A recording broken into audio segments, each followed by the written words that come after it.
কি আশ্চর্য ধর্ম চলছে। আরে এইসব কথা আমি বলতে যাই আর মোবাইল খুললে দেখবেন মমতাজুলের সাথে গালাগালি। ওরাই মনে মনে আমার স্ত্রী মায়ের সাথে বলে, আমার মাও বলে, আরে তুই বক্তব্য দিতে যাস না গাল খেতে যাস, আমাকে বলে।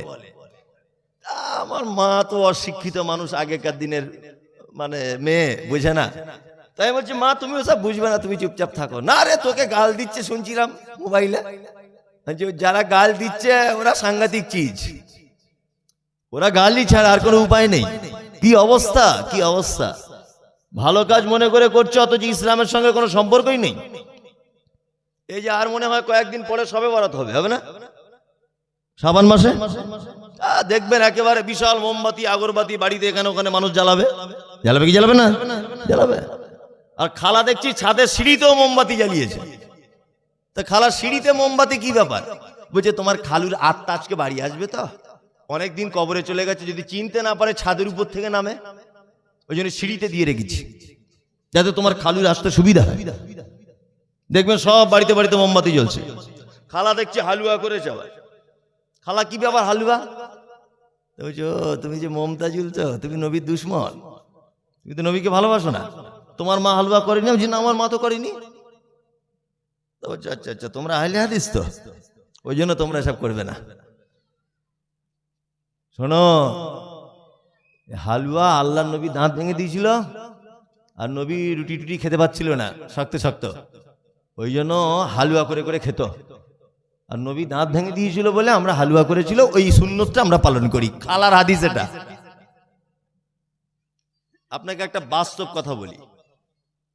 আমার ছেলে একদিন হঠাৎ করে আমায় বলছে, এটা অরিজিনাল নয়, বোঝানোর জন্য।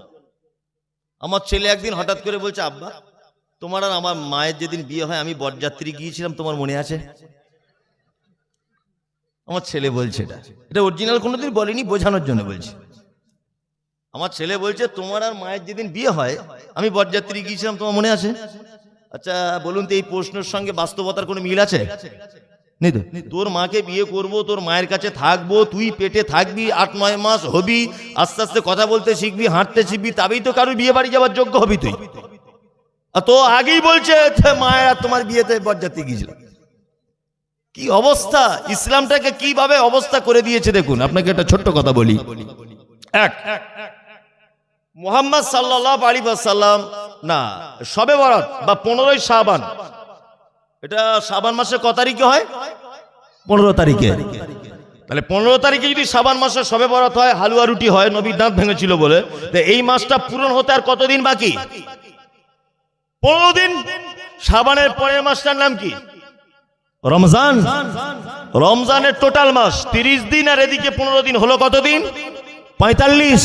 শাবানের পরের মাসটার নাম শাওয়াল, যেটাতে আমরা ঈদ করি। শাওয়ালের 1 তারিখ, 2 তারিখ, 3 তারিখ, 4 তারিখ, 5 তারিখ, 6 তারিখ, 7 তারিখে উহুদের মাঠে আল্লাহর নবী মুহাম্মদ সাল্লাল্লাহু আলাইহি ওয়াসাল্লামের দাঁত ভেঙেছে। তার মানে শবে বরাত করছে, খালা হালুয়া করেছে শাবানের 15 তারিখ, তখন দাঁত ভাঙেনি। খালা হালুয়া করার 1 মাস, প্রায় আপনার 20-22 দিন পর, 1 মাস 22 দিন পরে দাঁত ভাঙছে। তার মানে খালা এত বড় বদমায়েশ, দাঁত ভাঙার আগে হালুয়া করে বসে আছে। আপনি মোবাইলে চেক করুন, আল্লাহর নবীর কবে দাঁত ভেঙেছিল চেক করুন। এখনই আমি এখানে বসে আছি, চেক করুন আপনি। একটাই কথা, কি কথা? শাওয়াল মাসের 7 তারিখে আল্লাহর নবীর দাঁত ভেঙেছে। আমি বলছি, খালা তুমি যে 1 মাস 22 দিন আগে হালুয়া করেছো, তার মানে খালা তুমি চাও যে নবীর দাঁত ভাঙুক। ইসলাম জানে না, সবাই হালুয়া করে, ও করে, সবাই রুটি টুটি করে, মাংস করে, ও করে, ও কিছু বুঝে না। হুজুর বলেছে, যে হুজুর বলে দিয়েছে, অথচ হুজুরের জমি কেনার সময় দলিল দেখে, হুজুর বলেছে শবে বরাত করো। আরে হুজুরদের যে কি চিটারি, সুবহানাল্লাহ। এটা আমি খুব ভালো করে জানি এগুলো। আমাদের মাদ্রাসা দেখেন মোবাইলে, মাদ্রাসা, আমার মাদ্রাসা মোবাইলে অনেকজন দেখেন। হ্যাঁ, তা মাদ্রাসাতে যে প্রধান হাফেজ আছে তার নাম হাফেজ আব্দুল্লাহ। তাকে জিজ্ঞাসা করছি, হাফেজ সাহেব, আচ্ছা এক জায়গায় বসে কোরআন খতম করতে কতক্ষণ টাইম লাগে? তা হাফেজ আব্দুল্লাহ আমাকে বলছে, হুজুর এক জায়গাতে বসে কোরআন খতম করতে যত দ্রুত গতিতে পড়া হোক 10 থেকে 11 ঘন্টা টাইম লাগবে একবার কোরআন খতম করতে, একটা হাফেজের। কিন্তু শবে বরাতের দিন দেখবেন একটা হুজুর 24 জনের বাড়ি কোরআন খতম করেছে। যেটা হয় কি করে? একবার খতম করতে যদি 10 ঘন্টা লাগে, তো একদিনে একটা হাফেজ সাহেব 24 জনের বাড়ি খতম দিল কি করে? আর ওকে যখন আপনি ধরবেন, হুজুর এই মমতাজুল সাহেব তো বলে গেছে, এত তাড়াতাড়ি কি করে খতম হলো? ও তখন বলবে, আগে থেকে পড়া ছিল 28 পড়া, আপনার বাড়িতে গিয়ে 2 পড়া পড়লাম। তো তুমি কি কোরআনের কন্ট্রাক্টর? হ্যাঁ, তুমি কি কোরআনের কন্ট্রাক্ট নিয়ে বসে আছো? ইসলামটাকে বুঝুন। সব কাজ ভালো কাজ নয়। সব কাজ ভালো কাজ কি নয়। ভালো কাজ হচ্ছে সেটা যেটা হাদিস এবং কোরআনের পাল্লাতে তুলে ওজন করে দেখতে হবে যে এটা আল্লাহ নবী সাল্লাল্লাহু আলাইহি ওয়াসাল্লাম করেছিলেন কিনা, আল্লাহ রাসূলের সাহাবীগণ করেছিলেন কিনা, হ্যাঁ, হাদিসের সনদটা ঠিক আছে কিনা। অন্ততপক্ষে আপনার কোনো কিছু যাচাই বাছাই করার ক্ষমতা না থাকলেও আপনার এলাকায় বড় বড় মাদ্রাসা রয়েছে, শাইখুল হাদিসরা আছে, বড় বড় আলেমরা আছে, তাদেরকে একবার জিজ্ঞাসা করবেন যে আমি এই আমলটা করতে চাইছি, এই আমলটা অরিজিনাল হাদিসে আছে তো? যদি হাদিসে না থাকেন আর আপনি যদি করেন, এই যে আম্মাজান আয়েশা বলেছেন, মান আমেলা আমালান লাইসা আলাইহি আমরুনা ফাহুয়া রাদ্দুন। মুহাম্মদ সাল্লাল্লাহু আলাইহি ওয়াসাল্লাম বলেছেন, মানুষ যদি কোনো আমল করে, সে আমল যদি আমার পক্ষ থেকে কোনো রকমের পারমিশন না থাকে, তাহলে সে আমল কি বাতিল, বাতিল। আল্লাহ আল্লাহ তুমি আমাদের সকলকে ভালো কাজ করার সুযোগ দাও, বলুন আমিন, আমিন। এবার আমি কয়েকটা কোরআন থেকে ভালো কাজ বলবো, মানা যাবে? ওই কারা কারা মানবে না আগে দেখি, তাহলে বলবো না তো বলবো না। হাত তুলবে না, অত সহজ হাত তোলে, ও সহজে হাত তুলবে না। আমি কয়েকটা কোরআন থেকে ভালো কথা বলবো। মায়েরা যারা বসে আছেন, আপনারা অবলার মতো বসে আছেন, আপনাদের জন্য আমার কিছু আছে, আমি আপনাদেরও কিছু বলবো। তো আমাকে একটু টাইম দিতে হবে, আমার গতিতে ফেরত আসার মতো টাইম দিতে হবে। আর আমি যে বাড়িতে আজকে খেলাম, ওরা এত খাওয়া খাইয়েছে, বক্তব্য আজকে আর হবে না, আমি বুঝতে পারছি। যাই হোক, আমি পবিত্র আল কোরআন থেকে আপনাদেরকে কয়েকটা ভালো কথা বলছি। এক, আল্লাযীনা ইউনফিকুনা ফিস সাররাই ওয়াজ যাররাই ওয়াল কাযিমিনাল গায়যা ওয়াল আফিনা আনিন নাস ওয়াল্লাহু ইউহিব্বুল মুহসিনিন। কোরআন সূরা আল ইমরান আয়াত বলছেন কি, আল্লাযীনা ইউনফিকুনা ফিস সাররাই ওয়াজ যাররাই ওয়াল কাযিমিনাল গায়যা ওয়াল আফিনা আনিন নাস আল্লাহু ইউহিব্বুল মুহসিনিন। আল্লাহ বলছে পৃথিবীতে 3টে লোককে আমি বেশি পছন্দ করি। কটা লোককে? 3টে লোককে। আমরা পছন্দের তালিকায় থাকবো ইনশাআল্লাহ, ইনশাআল্লাহ। এক, আল্লাহ বলছে আল্লাযীনা ইউনফিকুনা ফিস সাররাই ওয়াজ যাররাই, যারা অভাবে থাকলেও আল্লাহর রাস্তায় দান করে, যারা সচ্ছলতায় থাকলেও আল্লাহর রাস্তায় দান করে, খরচা যারা করে। এটা আদায়ের জলসা না, ভাববেন না যে মমতাজুল সাহেব মনে হয় কালেকশন চাঁদা টাদা তুলবে, একদমই নয়। তবে আপনাকে কয়েকটা গুরুত্বপূর্ণ কথা বলে দিচ্ছি। পৃথিবীতে যত ভালো কাজ আছে, দানের থেকে ভালো কাজ আর কোনো কাজ নেই। দানের থেকে আর কোনো ভালো কাজ নেই, মানে এর থেকে বেশি ভালো কাজ আর নেই। দান এক মারাত্মক ভালো কাজ। তার একটা জ্বলন্ত প্রমাণ বলি। আচ্ছা, পৃথিবীতে কিছু কিছু মানুষ ভুল করে, তাদের ভুলের জরিমানা আল্লাহ বা তার নবী দুনিয়াতেই করেছেন, জানেন তো এটা? দেখুন আপনাকে দেখাই। আমি একদম ভাববেন আপনি ক্লাসে বসে আছেন আর আমি মাস্টার, এইভাবে বোঝাচ্ছি আপনাকে। দুপুর 12টায় আপনার বইয়ের সাথে ঝামেলা, মারাত্মক ঝামেলা। তা আপনি রাগ করে আপনার বউকে বলেছেন, আল্লাহর কসম জীবনে বেঁচে থাকতে তোর মায়ের বাড়ি যাব না, বলে দিয়েছেন এটা দুপুরবেলা। রাতের বেলা ফের আবার এক জায়গায় ছিলেন, এখন আল্লাহর পক্ষ থেকে আবার ভালোবাসা জন্ম হয়েছে। তা সকালবেলা দুজনা চা খেতে বসে বসে ওকে বলছেন, দেখ মারুফা, তুই রাগ করিস না, তোর মায়ের বাড়ি যাব না বলেছিলাম, তুই রাগ করিস না, চল মোটরসাইকেলটা বার করছি, চল তোর মায়ের বাড়ি থেকে ঘুরে আসি। আবার আপনি নির্লজ্জ বেহায়ার মতো ওকে পিছনে বসিয়ে ওর মায়ের বাড়ি চলে গেলেন। এই যে তার আগের দিন দুপুরবেলাতে বললেন আল্লাহর কসম যাব না, আর তারপরের দিন যে চলে গেলেন, এই যে কসমটা দিয়ে কসমটা টিকিয়ে রাখতে পারলেন না, বলুন তো জরিমানা আছে না নেই? কে বলতে পারবে কি জরিমানা? আলেমরা কেউ বলবেন না, সাধারণ লোক কে বলতে পারবে? বলতে পারবে না। কসমের জরিমানা আছে। আল্লাহর নবী কসমের জরিমানা করেছেন কি? একটা কসম খেয়ে যদি কসম রক্ষা করতে না পারো 3টা রোজা রাখতে হবে। কটা? 3টা। 2, মমতাজুর সাহেব 3টা রোজা রাখতে পারবো না, 10 জন মিসকিনকে খেতে দিতে হবে। মনে থাকবে? তার মানে এই জরিমানা দিতে গেলে জীবন কালি হয়ে যাবে। কত যে কসম করে রেখে দিয়েছি, জরিমানা জমা হয়ে আছে। মাঝখানে আর একটা কথা জেনে যান, মায়ের কসম, বাপের কসম, নানির কসম, চোখে হাত দিয়ে, পেটে হাত দিয়ে, কাবার দিকে ফিরে মাটিতে দাঁড়িয়ে কোনো কসম চলবে না, সব কসম শিরিক। একটা মাত্র কসম এমার্জেন্সিতে খেতে পারে, আল্লাহর নামের কসম। কি বলছি বুঝতে পারছেন? আর বেটার কসম, বেটির কসম, মায়ের কসম, কিছু কসম চলবে না। যদি কেউ এরকম কসম করে সে শিরকের পাপ করলো। মনে থাকবে? মনে থাকবে। তাহলে বলুন তো এই জরিমানাটা কি দিয়ে দেখালাম? কসমের। রোজার কি? 10 জন মিসকিনকে দান করা, তাই তো? তাহলে ভুলের জরিমানার একটা জরিমানা হচ্ছে দান করা, একটা রোজা করা, তাই তো? এই দেখুন দান কত গুরুত্ব। এইদিকে 2-3টে ছেলে কথা বলছে, তাহলে একটা জরিমানা দেখালাম, আর একটা ভুলের জরিমানা দেখায়। আচ্ছা, এখানে কেউ হাজী সাহেব আছেন? কে সামনে বসে আছেন? আপনি হাজী সাহেব? ও আপনি। আচ্ছা, হজে যাবেন এবছর বা আগামী বছর, 2-1 বছরের মধ্যে উমরায় যাবেন, কোন লোক আছেন? যদি আপনি থাকেন, আপনার জন্য খুব উপকারী কথা এগুলো। সামনে বসে আছে, আপনি হজে যাবেন, আমার দিকে বলুন কে যাবেন হজে? উমরাতে যাবে কে? আপনি। আপনি জেনে যান তাহলে ভালো করে। জরিমানা দেখাচ্ছি আমি।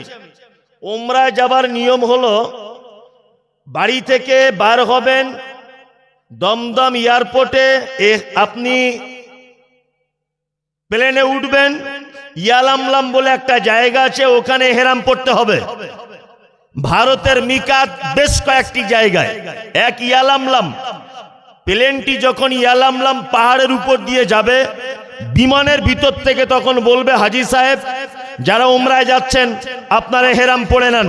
হাজী সাহেব এহরাম পড়বে, ওইখান থেকে তালবিয়া পাঠ করবে, লাব্বাইক আল্লাহুম্মা লাব্বাইক, লাব্বাইক লা শারীকা লাকা লাব্বাইক, ইন্নাল হামদা ওয়ান নি'মাতা লাকা ওয়াল মুলক লা শারীকা লাক। তালবিয়া পাঠ করবে। প্লেন যদি প্রথমে মদিনায় ঢোকে, প্লেন যদি প্রথমে জিদ্দা থেকে যে নিয়ে যাচ্ছেন এজেন্ট, উনি যদি মদিনায় নিয়ে যান, তাহলে জুল হুলাইফা বলে একটা মসজিদ আছে, ওই মসজিদে গিয়ে ইহরাম পরে 2 রাকাত নফল সালাত আদায় করবে, নামাজ পড়বে, তালবিয়া পাঠ করতে করতে করতে করতে যাবে মক্কায়। মক্কাতে যাবে, হোটেলে জামা কাপড় রাখবে, ভুলে জরিমানা দেখাবো আমি। হোটেলে জামা কাপড় রাখবে, রাখার পরে ও চলে আসবে আবার তালবিয়া পাঠ করতে করতে কাবায়। কাবায় এসে প্রথমেই যখন কাবাকে দেখতে পাবে, এটা আমি আমার অভিজ্ঞতার কথা বলছি, আমি মানে বেশ অনেকবার গেছি, অনেকবার। এই তো মনে হয় 2-3 মাস আগে আমি মক্কাতে ছিলাম, অনেকবার আমি দেখেছি পৃথিবীর যত নিষ্ঠুর লোক হোক, প্রথমে কাবার দিকে তাকালেই চোখ দিয়ে পানি চলে আসে। এটা কিন্তু বাস্তব, একদমই বাস্তব। কাবার দিকে ফিরবেন, ফিরে একটা দোয়া আছে, আল্লাহুম্মা আনতাস সালাম ওয়া মিনকাস সালাম ফাহাইয়ানা রাব্বানা বিস সালাম। এই দোয়া বলতে হবে। ডান পা দিয়ে কাবায় প্রবেশ করলেন, তারপরে গ্রিন সিগন্যাল আছে, ওখান থেকে তাওয়াফ শুরু করবেন। তাওয়াফ শুরু করার পরে একটা কোণায় দেখবেন একদম হাঁড়ির মুখের মতো ওইটার নাম হাজরে আসওয়াদ। আপনি সুযোগ পেলে চুম্বন করবেন। চুম্বন যদি না পারেন তাহলে দুটো হাত তুলে বলতে হবে বিসমিল্লাহ আল্লাহু আকবার। তারপরে একটা জায়গা দেখবেন সোনার বাক্সর মতো করা আছে, ওইটার নাম মাকামে ইব্রাহিম। ওই জায়গাটা দাঁড়িয়ে একটা দোয়া বলতে হবে ইত্তাখিজি মিন মাকামে ইব্রাহিম মুসাল্লা। এই দোয়াটা বলার পরে আরেকটু আগিয়ে গিয়ে পড়বে হাতিম। হাতিমের ওখানে বিশেষ কোনো দোয়া নেই। তারপরে আরেকটা কোনায় পড়বে, তার নাম রুকনে ইয়ামানি। রুকনে ইয়ামানি থেকে দোয়া বলতে শুরু করতে হবে রব্বানা আতিনা ফিদ দুনিয়া হাসানা ওয়া ফিল আখিরাতি হাসানা ওয়া কিনা আযাবান্নার। এই দোয়া চলবে কতক্ষণ? আবার যতক্ষণ না পর্যন্ত হাজরে আসওয়াদের ওই কোনা না আসবে। এই রকম ভাবে দোয়া করতে করতে 7 বার কাবা চক্কর দিলে একটা তওয়াফ হয়। তওয়াফ শেষ, মাকামে ইব্রাহিমকে সামনে রেখে 2 রাকাত নামাজ পড়তে হবে। 2 রাকাত নামাজ পড়া শেষ, ওইখান থেকে ডান দিকে দেখবেন ড্রামে সব পানি রাখা আছে, জমজমের পানি পান করতে হবে। জমজমের পানি পান করার পরে তলার দিক দিয়ে ঘুরে চলে গেলে 2টি পাহাড় দেখতে পাওয়া যাবে। আল্লাহ কোরআনে বলেছেন ইন্না সাফা ওয়াল মারওয়াতা মিন শাইরিল্লাহ। পৃথিবীতে অনেক নিদর্শনাবলীর 2টি নিদর্শন আমার পৃথিবীতে আছে, তার মধ্যে একটা হচ্ছে সাফা পাহাড়, একটা মারওয়া পাহাড়। ওই যে মা হাজেরা সাফার পাহাড়ে দৌড়াদৌড়ি করেছিলেন, হাজী সাহেবকে সাফা পাহাড় থেকে দৌড়াতে শুরু করতে হবে। মারওয়া পাহাড় যাবে 1 বার, আবার সাফায় আসবে 2 বার, আবার মারওয়ায় যাবে 3 বার। এইভাবে 7 বার ছুটতে হবে। মারওয়াতে গিয়ে 7 বার শেষ হবে। তারপরে নাপিতের কাছে গিয়ে হোক, নিজে হোক, মেয়ে ছেলে যদি হাজী সাহেব হয় তাহলে মাথার চুলটা এতটা কেটে দিবে, আর পুরুষ মানুষ হলে চুল একেবারে ছোট করে দিবে, না হলে ব্লেড দিয়ে ন্যাড়া করে দিবে। ওর ওমরার কাজ শেষ, এবার ইহরাম খুলে ফেলতে পারে। এবার আপনাকে যেটা বোঝাচ্ছি জরিমানা। বলুন তাহলে কাবা কতবার ঘুরলে একটা তওয়াফ হয়? 7 বার। মন দিয়ে শুনে নেন। কেউ যদি ভুল করে বা কোনো কারণে 6 বার যদি ঘোরে হবে হবে হবে আমি আমাকে বলতে দেন। সাফা মারওয়া 7 বার ছুটতে হবে। যদি কেউ 6 বার ছোটে কি হবে? হবে। তবে জরিমানা আছে, তার জরিমানা দিলে তবে হবে। জরিমানা কি? কি জরিমানা? এই দেখুন, হাজী সাহেব 95% হাজী সাহেব জানে না, হাদিস কোরআন জানে না, ওই জন্য জানে না। ও যায় মাঝে সাঝে, আবার আসে। জানতে হবে ইসলামটাকে। 1, হজের সময় যদি হাজী সাহেব যদি হজের কোনো ওয়াজিব রুকুন অর্থাৎ হজের সময় কুরবানি করতে হয়, হাজী সাহেব কোনো কারণে কুরবানি করতে পারলো না, কোনো কারণে আরাফায় যেতে হবে। আরাফায় না পৌঁছাতে পারলে হাজির হজ বাতিল। কোন জরিমানা দিয়ে আর হজ হবে না, আবার বাড়ি চলে আসতে হবে, ফের নতুন করে হজে যেতে হবে। আরাফায় হাজী সাহেবকে হজের সময় পৌঁছাতেই হবে, উমরাতে বিধান নেই। ভালো করে বুঝুন, কুরবানি করতে হয় হজের সময়। হাজী সাহেব কোনো কারণে হজে কুরবানি করতে পারেনি, জরিমানা কি? জরিমানা হলো মক্কায় থাকা অবস্থায় প্রথমে দান করতে হবে সাদকা। মমতাজুল সাহেব সাদকা করার লোক খুঁজে পাচ্ছি না, তাহলে কি করব? মক্কায় থাকা অবস্থাতে 3টে রোজা রাখতে হবে, বাড়িতে এসে 7টা রোজা রাখতে হবে, টোটালে 10টা রোজা জরিমানা। ওমরা করতে গেছি আমি, কাবা 7 বার চক্কর দেওয়ার কথা, কোনো কারণে ভুল করে হোক, কিছু কারণে একবার মিস হয়েছে, আপনার জন্য ওইখানে থাকা অবস্থাতে দান করতে হবে সাদকা। সাদকার সুযোগ নাই, ওইখানে দাঁড়িয়ে আপনাকে 3টে রোজার নিয়ত করে নিতে হবে। 3টে রোজা ওখানে করবেন, বাড়িতে এসে আপনাকে রোজা করতে হবে 7টা, টোটালে আপনার 10টা রোজা আপনার জরিমানা। তাহলে বলুন তো, হজ ওমরাতে কোনো অজীব রুকুন ছুটে গেলে জরিমানা কি দিয়ে? সাদকা। আমি বলেছি দান কত গুরুত্ব, আগের একটা জরিমানা দেখিয়েছি দান, 10 জনকে দান করো, আর এখানে প্রথমে জরিমানা কি? দান করো। দান যদি সুযোগ না পাও তাহলে রোজা, তাই না? তাহলে 2টো ভুলের জরিমানা দেখালাম, সাদকা বা দান দিয়ে, তাই তো? আর একটা দেখায়, ও নতুন বিয়ে করেছে তো, ও জীবনে মেয়ে ছেলে দেখেনি, ওর বউয়ের সঙ্গে কথা বলতে বলতে আর কি ঠাট্টা করতে করতে করতে করছে, বলছে ফরিদা তোমার হাতটা আমার মায়ের মতো দেখতে, বলে দিয়েছে ফাটাকছে। স্বামী স্ত্রীর ব্যাপার, ও জীবনে বউ হয়নি, এও কোনোদিন বড় হয়নি, নতুন নতুন বলে কি বলে দিশে খুঁজে পাচ্ছে না। ওর স্ত্রীকে বলে দিয়েছে তুমি যখন হাসো না, তোমার ডান দিকের গালে টোল পড়ে আমার মায়ের মতো লাগে, তুমি যখন হাঁটো মনে হয় আমার মাও এরকম করে হাঁটে। আচ্ছা বলুন তো, কেউ যদি তার স্ত্রীর অঙ্গ প্রত্যঙ্গ, কারো স্ত্রী কেউ যদি বলে ফরিদা তোমার হাতটা আমার মায়ের মতো, তোমার চোখ দুটো আমার মায়ের মতো, তোমার পিঠটাও আমার মায়ের মতো, তুমি চলো যখন আমার মায়ের মতো লাগে, বলুন তো স্ত্রীর কোন অঙ্গ প্রত্যঙ্গ যদি কেউ মায়ের সাথে তুলনা যদি করে দেয়, আচ্ছা বলুন এটা পাপ কি পাপ নয়? পাপ। এটা যে কত বড় পাপ, এটা যদি দাঁড়ি পাল্লাতে তোলা হয় তার পাল্লার দড়ি ছিঁড়ে পড়ে যাবে। এই জরিমানাগুলো শুধু দেখুন। আর এই ব্যাপারটা জানতে গেলে কোরআনের কাছে যান, সূরা মুজাদালা। আল্লাহ কোরআনে সূরা অবতীর্ণ করেছে, কল সামি আল্লাহু কাওলাল্লাতী তুজাদিলুকা ফি জাওজিহা ওয়া তাস্তাকি ইলাল্লাহ। আয়াতটা খুলে দেখবেন। কেউ যদি তার স্ত্রীর অঙ্গ প্রত্যঙ্গ, এটা মেয়েরা ভালো করে শুনে নেন, যাদের বিয়ে শাদী হয়নি তারা ভালো করে শুনে নেন, আর যাদের হয়ে গেছে তারা সাবধান হয়ে যান। আপনার স্বামী যদি কোনোদিন বলে ফরিদা তোমার হাতটা আমার মায়ের মতো, তা আপনার স্বামীর জরিমানা কি? এক, ফাতারিরু রাকাবাতিন মিন ক্বাবলি আন ইয়াতামাসসা। আল্লাহ বলছে তার বরের জরিমানা নিজের টাকা দিয়ে একটা গোলাম কিনে আজাদ করতে হবে, তারপরে বইয়ের গায়ে দ্বিতীয়বার হাত দিতে পাবে, তার আগে হাত দিতে পাবে না। গোলাম কিনে আজাদ করতে হবে। একটা গরিবের ছেলে জেলে আছে অন্যায়ভাবে, ইসলামের কারণে, হিন্দু মুসলিম কোন জায়গায় ঝামেলার কারণে অন্যায়ভাবে ছেলেটাকে জেলে ভরা আছে, টাকা পয়সা আপনার আছে, টাকা দিয়ে তাকে জেলখানা থেকে ছাড়াতে হবে, 1 নম্বর জরিমানা। 2, মমতাজুল সাহেব টাকা কম, আমি ওকে ছাড়াতে পারবো না, গোলাম আজাদ করতে পারবো না, তাহলে আমার জরিমানা কি? আল্লাহ তাআলা বলছেন ফাওয়াল্লাম ইয়াজিদ ফাসিয়ামু শাহরাইন মুতাতাবিআইন। পর পর 60টা রোজা রাখো। কটা? 60 60।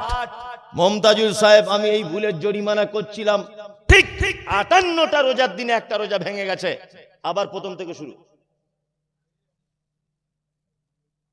আলেম ওলামারা আছে, জিজ্ঞেস করুন কারা আছেন। ঠিক বলছি তো আমি? শাহরাইন মুতাতাবিআইন, পায়দার পাই, একদম বিরতি ছাড়া 60টা রোজা। 59টা রোজার দিনে একটা ভেঙে গেছে, আবার প্রথম থেকে শুরু। 60টা রোজা করতেই হবে আপনাকে বিরতি ছাড়া। মমতাজুল সাহেব এমনিতে রমজান মাসে 30টা করি না, কি করে বইয়ের এই কথাটা বলার কারণে 60টা রোজা করব? হ্যাঁ, আপনার আবার তৃতীয় অপশন আল্লাহ দিচ্ছেন কি? আল্লাহ তাআলা বলছেন ফামাল্লাম ইয়াজিদ ফাসিয়ামু শাহরাইন মুতাতাবিআইন, হয়ে গেল 60টা রোজা। আল্লাহ তাআলা তারপরে বলছেন ফাইল্লাম ইয়াস্তাতি ফাইতামু সিত্তিনা মিসকিন। তুমি প্রথমে গোলাম আজাদ করতে যদি না পারো, 60টা রোজা করতে যদি না পারো, আল্লাহ বলছেন ফাইল্লাম ইয়াস্তাতি ফাইতামু সিত্তিনা মিসকিন, 60 জন মিসকিনকে খেতে দাও। শেষ জরিমানা কি হলো?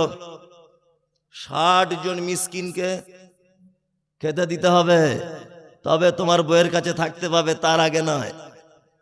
কি বললাম বুঝলেন? আচ্ছা বলুন তো দেখি, এটা একটা ভুল দেখালাম, এই ভুলের জরিমানা বেশিরভাগ কি দিয়ে? দান, সাদকা। তার মানে পৃথিবীতে যত ভালো কাজ আছে, আল্লাহ সুবহানাহু ওয়া তাআলা একটা কাজের মাধ্যমে মানুষের অপরাধকে ক্ষমা করেন, তার অপরাধকে মিটিয়ে দেন, তার নাম কি? সাদাকা। সাদাকা কত গুরুত্বপূর্ণ এবার আপনাকে বলি। আল্লাহর নবী কি বলছেন? আল্লাহর নবী বলছেন ইত্তাকুন নার ওয়ালাউ বিশিক্কি তামারিন, তোমরা জাহান্নাম থেকে বাঁচো, যে কোনো মূল্যে জাহান্নাম থেকে বাঁচতেই হবে, কিছুই নেই বাঁচার। আল্লাহর নবী বলছেন তোমার খাজুর খাচ্ছিলে, তুমি খাজুর খেতে খেতে অর্ধেকটা খেয়ে নিয়েছো, 3 ভাগের 2 ভাগ খেয়ে নিয়েছো, একটুখানি টুকরা তোমার হাতে খেজুরটা আছে, তুমি জাহান্নাম থেকে বাঁচার জন্য ওই খেজুরটাও যদি পারো আল্লাহর রাস্তায় দান করে দাও, তার বিনিময়ে জাহান্নাম থেকে বাঁচো। আরো দান কত গুরুত্ব আপনাকে বলি।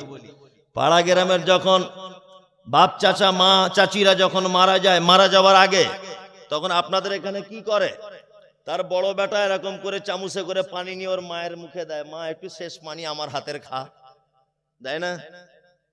হ্যাঁ, ওর মেয়ে এসেছে ওই আপনার সুজাপুর থেকে কানতে কানতে, একদম টোটো গাড়ি থেকে নেমে ওর মায়ের গলা ধরে কাঞ্চার বলছে আব্বার তো জানটা বার হয়ে যাবে, মা আমি কালো আঙ্গুর নিয়ে এসছি, একটু রস বার করে দে, আব্বার গালে আঙ্গুর দিই। ওর বড় ছেলে হায়দ্রাবাদে থাকতো, প্লেনে করে বাড়ি এসেছে, বলছে মা আমি বেদানা নিয়ে এসেছি, একটু রস বার করে দে, আমার আব্বাকে শেষ বেদানা খাওয়াই। তোমার আব্বা কি শেষ বেদানা খেতে চাইছে? ও কি জনমে বেদানা খায়নি? তখনও বেদানা খেতে চাইছে? ইসলাম না বোঝার কারণে কত ভুল করি দেখুন। মায়েরা যারা আছেন ভালো করে শুনে রেখে দেন, আপনারাও যারা আছেন আপনারা তো ইসলাম বুঝতে চাইছেন না, ওই জন্য মানুষটা মারা যাচ্ছে আর তখন বেদানার রস দিচ্ছেন গালে আর ঠান্ডা পানি, মনে হয় জনমে পানি খাইনি, এরকম একটা ব্যাপার। আমরা তো এই করি কি করি না? সত্যিটা বলুন, করি। ইসলাম কি বলছে? মায়েদেরকে বলছি আপনারা দয়া করে চুপচাপ বসুন, কারণ আপনি কোন ঘরের বৌমা আর কোন ঘরের মেয়ে আপনার ব্যবহারে বুঝতে পারা যাবে। স্টেজের উপরে এতজন সম্মানী মানুষ বসে আছে আর আপনারা ভ্যাত ভ্যাত করে চিল্লাচ্ছেন। এত লোকের সামনে যদি আপনার এই চরিত্র হয় তাহলে বাড়িতে কি করেন? এটা তো একটা ভাববার বিষয়। ওই জন্য বলছি খুব ভদ্রতা বজায় রেখে চুপচাপ বসুন। সব থেকে বড় কথা হচ্ছে যে কোরআনের মজলিসে কাউকে ডিস্টার্ব করার রাইট আপনার নেই। নারী পুরুষ সবাইকে বলছি, কাউকে ডিস্টার্ব করতে পারবেন না। আপনার ব্যক্তিগত অসুবিধা আপনি চলে যেতে পারেন, কোনো সমস্যা নেই। যাই হোক, আমি দুটো পার্টের একটা পার্ট আলোচনা শুরু করছি, সেটা হচ্ছে ভালো মানুষকে। আপনারা জানেন যে সারা পৃথিবীতে সব থেকে বেশি যে জিনিসের মানুষ কম্পিটিশন করে, প্রতিযোগিতা করে, সেই প্রতিযোগিতার নাম হচ্ছে ভালো হতে হবে। আমি মমতাজুল ইসলাম বক্তব্য দিতে উঠেছি। আমার আগে যিনি বক্তব্য রাখছিলেন উনি একজন আলেম মানুষ। আমি ওনার থেকে হয়তো বুদ্ধি জ্ঞান আমার কম হতে পারে। আমি কিন্তু স্টেজে উঠে ওনার বক্তব্য আমি প্রতিটা অক্ষর এখন বলে দিতে পারি যে উনি কোনটার পরে কি কি বলেছেন। আমি স্টেজে বসে বসেই একটা মনে মনে পরিকল্পনা করেছি যে আলহামদুলিল্লাহ ওনার তো কণ্ঠস্বরটা ভালো, তা আমার তো কণ্ঠস্বর ভালো না, আমি তো কাটা কাটা কথা বলি, তাহলে ওনার থেকেও আমাকে কিছু মূল্যবান কথা বলতে হবে যাতে মানুষ বসে থাকে। আমার এটা মনে হয়নি, বোঝানোর জন্য বলছি। একটা শ্বশুর সারা দিন চেষ্টা চালিয়ে যাচ্ছে আমার তিনটে বৌমার কাছে আমাকে ভালো হতে হবে। একটা মা সারা দিন চেষ্টা চালিয়ে যাচ্ছে তিনটে বেটার কাছে আমাকে ভালো হতে হবে। একজন স্ত্রী সারা দিন চেষ্টা চালিয়ে যাচ্ছে আমার স্বামীর কাছে আমি কি করে ভালো স্ত্রী হব। একজন মাস্টার প্রতিযোগিতা করছে ছাত্রদের কাছে আমি কি করে দামি শিক্ষক হব। সারা পৃথিবীতে মানুষ ভালো হব এই কম্পিটিশন সব থেকে বেশি করে। আচ্ছা, আপনারা কেউ এরকম মানুষ এখানে বসে আছেন যে আমি আজকে থেকে নিয়ত করেছি খারাপ হব? কেউ আছেন এখানে স্টেজের বাইরে? নেই। আজকে থেকে আমি ভালো হব সবার ইচ্ছা আছে, আছে না? আছে। এবার গুটি কত কথা আপনাকে বলি, তারপর কোরআনে আয়াত দিয়ে শুরু করব। পৃথিবীতে আপনাকে মানুষ ভালো বলবে বেশ কয়েকটি কারণ, আপনাকে ভালো বলবে কয়েকটি কারণে। এক, আগে আপনি ফুচকার ব্যবসা করতেন, আপনাকে মানুষ কেউ চিনত না। এখন হঠাৎ করে লটারিতে আপনি 100 কোটি টাকা পেয়েছেন। এলাকায় একদম হই হই রই রই, আমাদের ফটিক সাহেব 100 কোটি টাকার মালিক। মাদ্রাসা থেকে যাচ্ছে 50,000, কারোর মেয়ের বিয়েতে যাচ্ছে এলে 1 লাখ, মসজিদের জন্য যাচ্ছে এলে 1 লাখ। ওর নামের পাশে লেখা হচ্ছে দাতা ফকির সাহেব, দাতা শামসুল হক। ও এতদিন কিন্তু জীবনে সম্মান পায়নি, আর কেউ কে ভালো বলেনি, ফুচকাওয়ালা ছিল। আজকের অনেক টাকার মালিকও। ওই জন্য মানুষ ওকে দেখবেন মসজিদের সেক্রেটারি, মাদ্রাসার জলসার দায়িত্বর পদ, ঈদগার দায়িত্ব পদ, কবরস্থানের দায়িত্বর পদ, সব ওই লোকটাকেই দেওয়া হবে। কারণ কি বলুন তো? টাকা অনেক বেশি। আর টাকা বেশি হলে সত্যি সম্মান বাড়ে। তার একটা প্রমাণ আপনাকে বলি, যারা মেয়েরা আছেন এটা আপনাদের খুব কাজে লাগবে। আপনার স্বামীর যদি টাকা যদি কম থাকে, আপনি 1000 বার আপনার শরীরের রক্তটাও যদি বার করে আপনার শ্বশুর আর শাশুড়িকে দিয়ে দেন, তবুও জীবনে আপনি ভালো বৌমা হতে পারবেন না। আপনার স্বামীর টাকা যদি বেশি থাকে, আপনার শাশুড়ি আপনাকে এই সার্টিফিকেট দেবে, এটা আমার লক্ষ্মী বৌমা, অথচ ঘোড়ার ডিম, কিছুই নয়, শুধু ওই ছেলেটার টাকা বেশি বলে। আর আরেকটা জিনিস লক্ষ্য করবেন, আমাদের আব্বা মায়েরাও যে বেটার টাকা বেশি হয় তার ছেলেকে কোলে নিয়ে বেশি ঘোরে।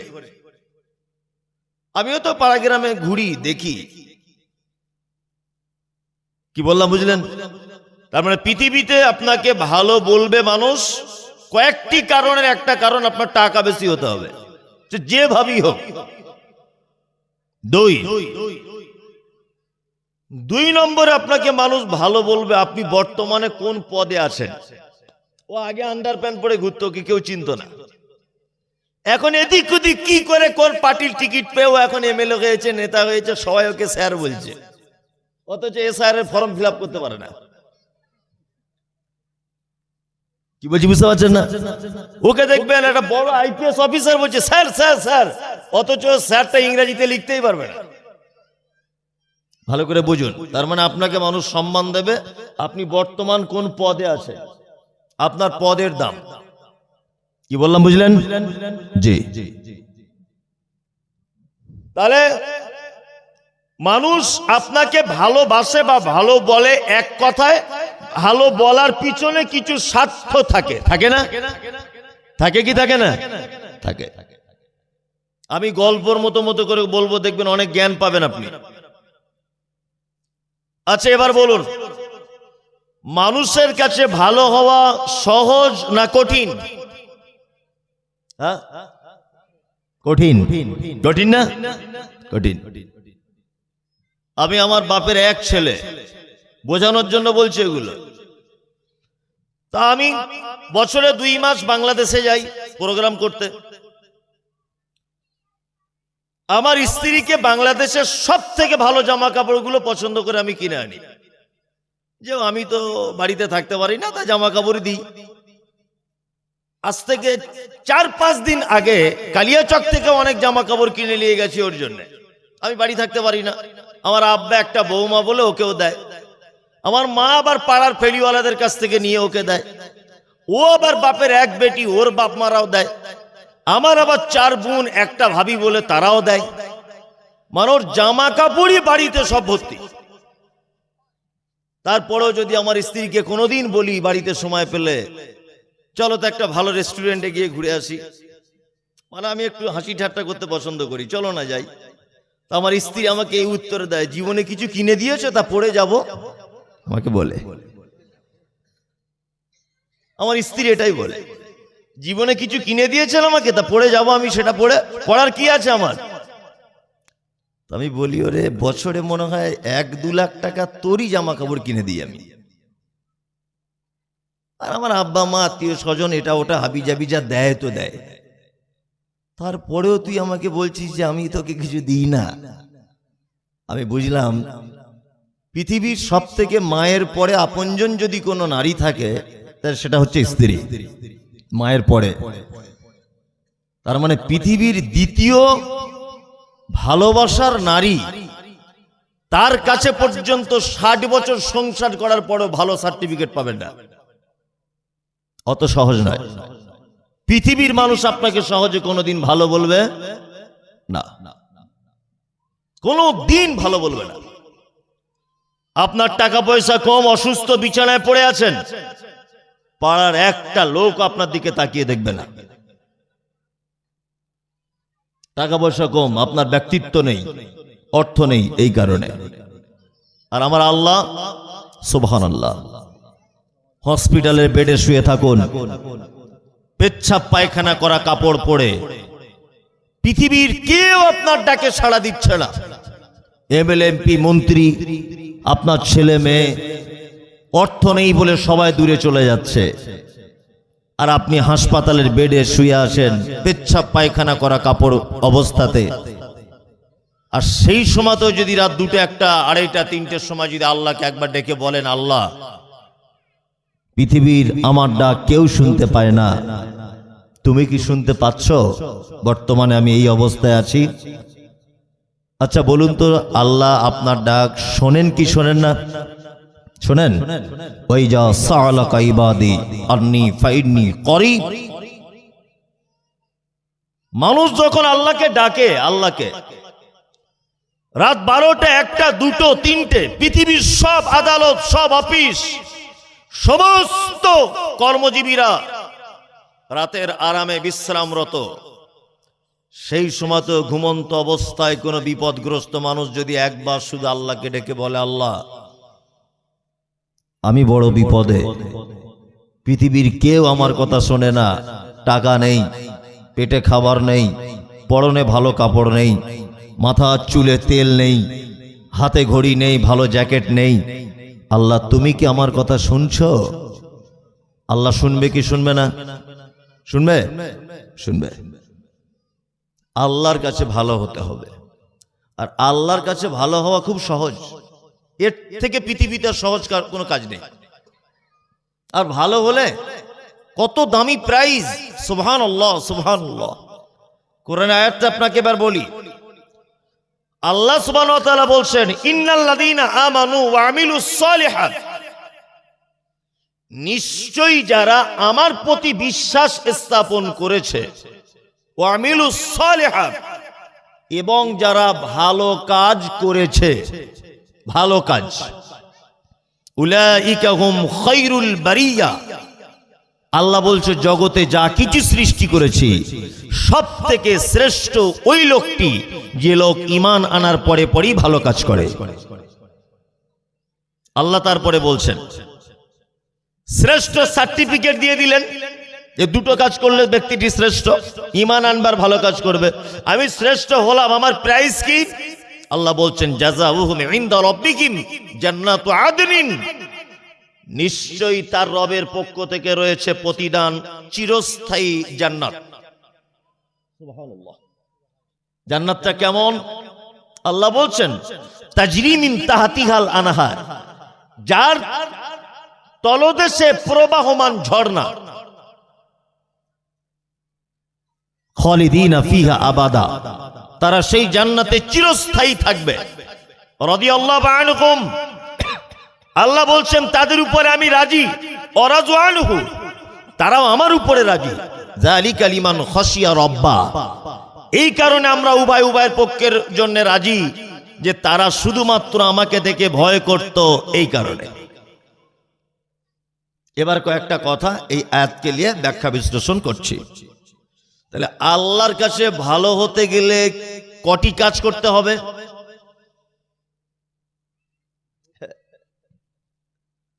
কাল সকালে চায়ের দোকানে আলোচনা হবে, মমতাজুল কেমন বক্তা। তা একজন বলবে, সাংঘাতিক বক্তা, যা দিয়েছে না, যদি বলে কি বলেছে বলে একটা মনে নেই। তা আমি এই কারেন্ট মানে 30 সেকেন্ড আগে বললাম, ভালো মানুষ হতে গেলে কটা গুণ লাগে? 2টো। কটা গুণ? 2টো। এক নম্বর হচ্ছে আল্লাহর প্রতি বিশ্বাস বা ঈমান রাখতে হবে। 2 ওয়া আমিলুস সালিহাত, যত ভালো কাজ আছে পৃথিবীতে আপনাকে করে যেতে হবে। কোরআনের একটা আশ্চর্য কথা আপনাকে বলছি, শুনে নেন আজকে। আল্লাহ পবিত্র আল কোরআনে যত জায়গাতে ভালো কাজ করার কথা বলেছেন, কোন জায়গাতে ভালো কাজকে নির্দিষ্ট করে দেননি যে এইটাই শুধু ভালো কাজ, এই কথা বলেননি। শুধু বলেছেন ভালো কাজ, ভালো কাজ, ভালো কাজ। ভালো কাজ কি না, ভালো কাজ এইটাও হতে পারে, একটা তৃষ্ণার্ত কুকুরকে পানি পান করানোটাও ভালো কাজ হতে পারে। আপনাকে তার জ্বলন্ত প্রমাণ বলি। একজন দেহ ব্যবসায়িক নারী, যে তার রূপ যৌবনকে বিক্রি করত টাকার বিনিময়ে, এইরকম একজন পতিতালয়ের নোংরা নারী, একজন মেয়ে রাস্তা দিয়ে হেঁটে হেঁটে যাচ্ছে, একদম সহি হাদিস এটা, রাস্তা দিয়ে হেঁটে হেঁটে যাচ্ছে, যেতে যেতে দেখতে পেল একটি তৃষ্ণার্ত কুকুর পিপাসার কারণে তার জিভ বার করে দিয়ে কাদা জাতীয় মাটি, পানির কূপের সাইডে জিভ দিয়ে কাদা জাতীয় মাটি চাটছে। মহিলাটির মনে দয়া হলো, ইস, আমার পাকস্থলী আছে, পিপাসা লাগলে কষ্ট হয়, নিশ্চয়ই কুকুরটারও কষ্ট হচ্ছে। মহিলাটি কি করলো? খিমার, হাদিসে শব্দ এসেছে, আলেম ওলামারা থাকলে বুঝবেন, খিমার, তার গায়ের ওড়নাটা খুলে পায়ের চামড়ার মোজাতে ভালো করে ওড়নাটা জড়িয়ে বেঁধে কূপের ভিতরে ফেলে দিল, দিয়ে মোজাতে করে কিছু পানি তুললো মহিলাটি। মহিলাটি কে? তার চরিত্র কি? হ্যাঁ, দেখো, ব্যবসায়িক নারী, পয়সার বিনিময়ে পরপুরুষের সঙ্গে সময় কাটায়, এইরকম একটা নারী। একটা কূপের ভিতর থেকে পানি তুলে কুকুরটাকে পান করিয়ে দিল। আচ্ছা, আপনাদের জানা মতে মহিলাটি ক্ষমা পেয়েছিল কি পায়নি?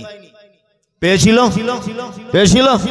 হ্যাঁ, তার মানে শুধু যে মানুষের সাথে ভালো কাজ করলে আল্লাহর নিকটে জান্নাত তা নয়। ইসলাম এমন এক জীবন ব্যবস্থা